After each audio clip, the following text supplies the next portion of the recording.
Kinumpirma ng Department of Health na may Saudi national na namatay sa bansa dahil sa hinihinalang Middle East Respiratory Syndrome o MERS. Isang dosenang medical staff na nakasalamuhan ng pasyente yung kasalukuyang naka-isolate matapos magpakita ng sintomas ng trangkaso.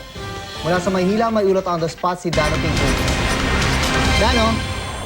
June Marie, sinanunsyo ng Department of Health na isang Saudi national ang nasawi dito sa Pilipinas dahil sa hinihinalang MERS-CoV. Sa presko ng ahensya, kaninang umaga, ikinumpirma ng DOH na base sa kanilang investigasyon, dumating ang 63-year-old na Saudi national sa bansa noong September 17. Base sa kanyang declaration, wala siyang sintomas ng trangkaso noong panahong yon. Noong September 26, nakaranas na siya ng hirap sa paghinga at ilang araw bago ang September 26, nakaranas na siya ng pag-ubo. September 28, nagpadala na siya sa ospital pero sa kasamang palad, kinabukasan ay pumanaw ang pasyente. Ayon sa DOH, hindi sila nakagawa ng karagdagang testing sa Saudi national dahil kinailangan siyang ibalik sa Saudi Arabia para ilibing alinsunod sa kanilang relihiyon. Pero nagsagawa sila ng contact tracing sa lahat ng mga nakasalamuhan ng pasyente. Kabilang dito ang 55 hospital staff, 16 na hotel staff at 3 trabahador ng punerarya kung saan dinala ang pasyente. Sa mga na-contact trace na, 81 ang nakausap na at nagnegatibo. 12 health workers naman ang nasa secure na facility matapos magpakita ng sintomas ng trangkaso.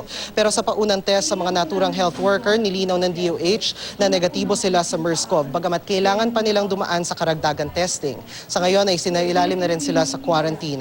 Ayon sa DOH, 4 pa na constant companion ng pasyente ang kasalukuyang nilolocate ng ahensya.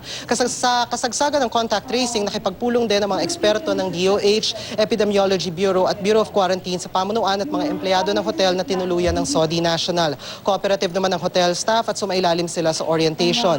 Isinailalim din sila sa quarantine para makasiguro. Ayon sa DOH, maliban sa ilang adjustments sa tauhan, hindi naman kinailangang isara ang hotel. Bunsod ng insidenteng ito, nakatakdang ilabas ng DOH ang guidelines ngayong darating na linggo para sa lahat ng ospital, gobyerno at pribado na i-require sila na mag-zero case reporting. Ibig sabihin, kada weekend kailangan nila mag-report sa DOH kung meron o walang kaso ng hinihinalang MERS-CoV sa kanilang ospital. At sa puntong ito, pakinggan natin ang ilang bahagi ng naging pahayag ng DOH.